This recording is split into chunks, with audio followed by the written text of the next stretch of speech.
Tired of being tied to your desk? Learn how to build a portable OLED monitor setup for seamless work and travel. Portable OLED monitors are revolutionizing the way we work on the go.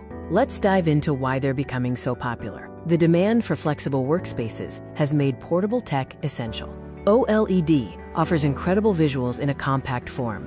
Whether you're a remote worker, a student, or a digital nomad, a portable OLED setup provides the extra screen real estate you need to stay productive anywhere.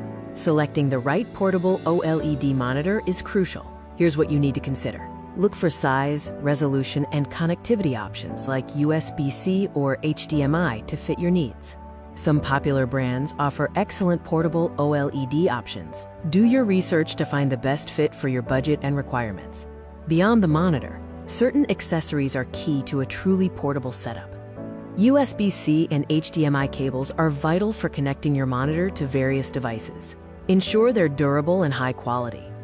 Invest in a sturdy stand or a protective case that doubles as a stand to keep your monitor safe and optimize viewing angles. Don't forget portable chargers or power banks to keep your setup powered throughout your workday. Now let's talk about setting up your portable workstation for maximum efficiency. Connecting your monitor to laptops, tablets, or even smartphones is usually a plug-and-play process with the right cables. Optimize your display settings for brightness, contrast, and color to get the best visual experience and reduce eye strain. Traveling with your new setup requires a few smart packing habits.